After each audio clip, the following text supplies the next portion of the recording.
The protection of intellectual property is a key concern of foreign investors in China and a core issue in the ongoing Sino-American trade talks. Yet, protecting IP rights is just as important for China as a core component of its economic transformation and innovation policy, especially in a project as significant as the Belt and Road Initiative. That helps to explain why Francis Gurry, Director General of the World Intellectual Property Organization, or WIPO, attended last week's Belt and Road Forum for International Cooperation in Beijing. Gurry has described the rapid growth of China's IP protection system as a remarkable story. Last year, the world's second-largest economy filed the second-largest number of patent applications. In an exclusive interview, I asked him in what ways does WIPO hope to deepen its cooperation with China. During the second forum, I participated in a thematic forum on the Silk Road of Innovation, and we had many very fruitful discussions about cooperation between China and the World Intellectual Property Organization, and how in particular we can take advantage of the framework provided by the Belt and Road Initiative to advance intellectual property as a tool for enabling exchanges that are cultural exchanges, technological exchanges, scientific exchanges. What concrete projects, what concrete outcome came out during the second Belt and Road Forum? Sure. So we already have extensive cooperation with China, for which we're deeply grateful.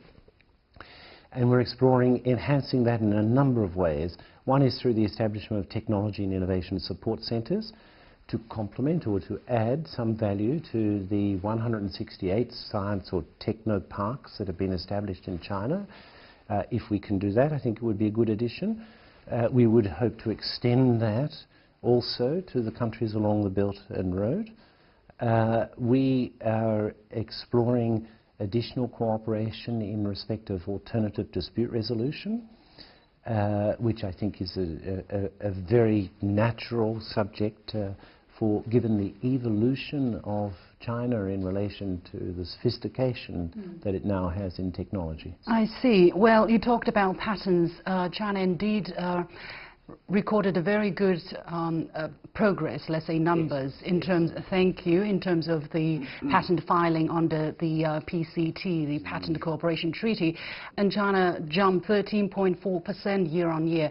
How do you look at all of that possible, given the context of the past 2 decades, basically, we've seen in China, and your agency basically witnessed that remarkable growth? How has it been so fast and in such a short period of time?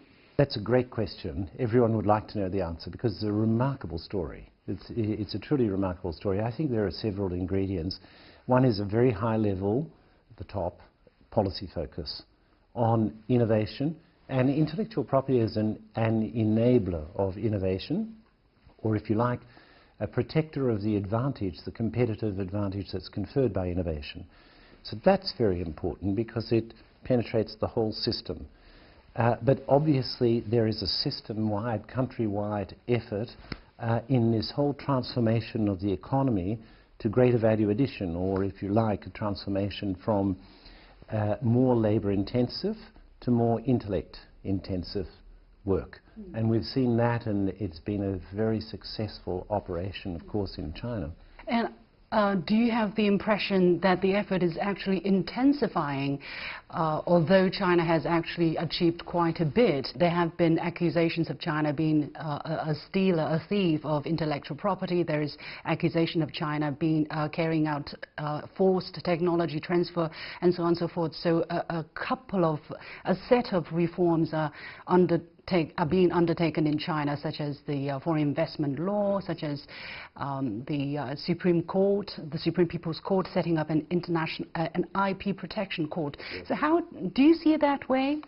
I see it exactly that way. I think I would say, if I may, that China is very attentive to any concerns that are being expressed, and it is taking measures in response to those concerns.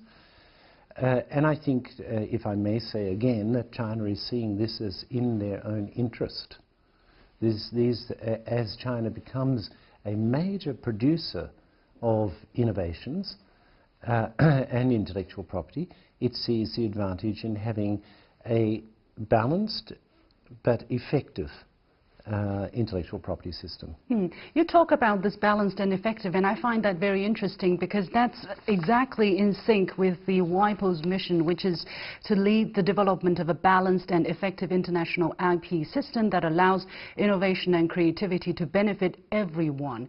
Would you elaborate a little bit the balancedness, the effectiveness, and then the everyone aspect of it? So I think you've got several major currents occurring in the world.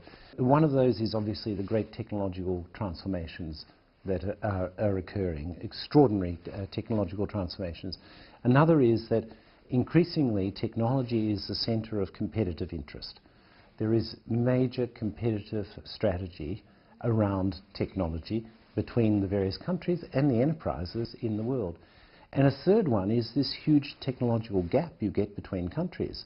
You have some countries we have pre-industrial, industrial and post-industrial economies in the same organization. So to deal with all of those potentially tense and conflicting interests, you need balance. You need to be able to accommodate the interests of both the producers and the consumers, whether that's within a country, producers of, for example, music and consumers of music, producers of technology and users of technology, or whether it's between countries. But that's very interesting because normally when people think about IP, they think of only the people who created the product or the idea is being protected, but you are talking about both ends, the consumers as well. What do you mean by that? Well, I think that's what intellectual property is really about, is achieving a balance of all of the differing interests around the act of innovation or creativity. So one set of interests is, of course, the producers. And we do need those producers. We do need to create the incentives to ensure that they invest in the development of new innovations, new technologies. But why do we have the new innovations? We have them for the social benefit that they conferred. So you have to find, I think, this balance of all the competing interests. Yeah, you also talk about the gap in the level of development within the same organization, and then on top of the balance to benefit both ends of the innovative process. How do you see China's role in there then? Because China is pretty much in the middle, I think. Well, let's say that China has a big experience now because it has come from less developed, let's say, to extremely advanced position.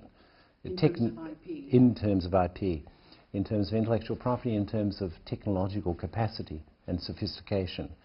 So it understands the position of those who may be in a less advantageous position in relation to technological capacity, and it has now the technological power to do something about that. So that's where the Belt and Road Initiative is a very interesting initiative for sharing that experience and for sharing the technological expertise that has developed in China.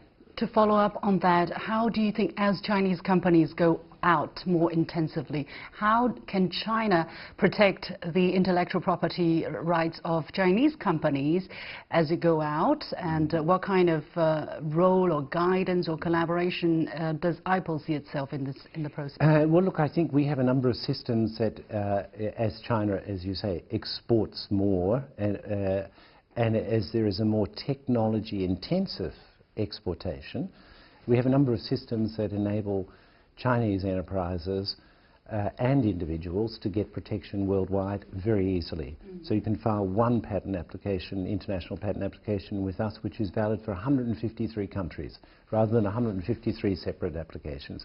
The same for trademarks, the same for designs. We also have dispute resolution services, alternative dispute resolution services, that as China is interacting increasingly with foreign markets, inevitably a certain number of disputes occur of a commercial nature. And it's in everyone's interest to solve those as quickly and efficiently as possible. Yeah, you talk about IP disputes, exactly.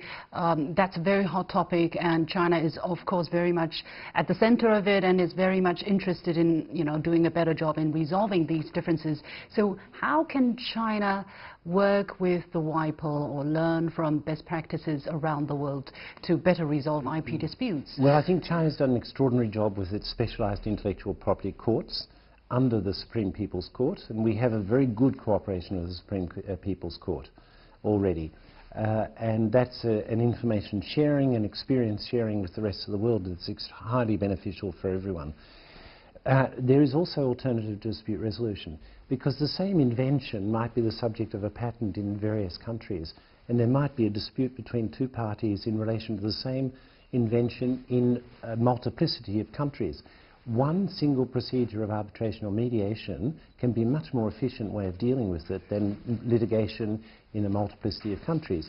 So we are exploring now cooperation, and it's another product of the last several days. We're exploring now more intense cooperation with China for alternative dispute resolution services. So how do you see the potential impact of this Belt and Road Initiative in enhancing IP protection around the world? Basically, from the several initiatives that you mentioned, I see these probably wouldn't have happened so soon or under such a systematic scale had it not been the Belt and Road Initiative. Exactly. I think it's a great framework for injecting a lot of cooperation and for using multilateral platforms that already exist but that are perhaps not taken up to the extent to which we would like. And I think we see the Belt and Road Initiative as really advancing that cooperation. Finally, China again interacting more with countries and learning and being learned from by other countries under this initiative in terms of IP protection. What can China share with the world, you know, so that more countries can maybe embark on a similar trajectory in terms of innovation? The number one lesson, I think, is using intellectual property as an enabler. Number two is the thoroughness with which I think China has approached this. So it's a question of policy driven from the highest level, but it's a policy of administration, it's a policy of judicial administration as well as executive administration, and it's a policy of developing awareness amongst the whole population of the importance of knowledge-based enterprises. So it's a very comprehensive approach that I think is a lesson for everyone. Well, let's be fair, let's be balanced here, and I want to ask you this question. What do you think China really need to look out for in terms of IP now that we have these huge jumps? Is it time for being proud and complacent? Is the tougher road still ahead? I think the road ahead is tough simply because IP is at the center of competitive strategy. So that means that everyone has to be alert. You know, your advantage comes from your technological expertise and capacity. So you need to protect that advantage that you have, and intellectual property is the way you do it.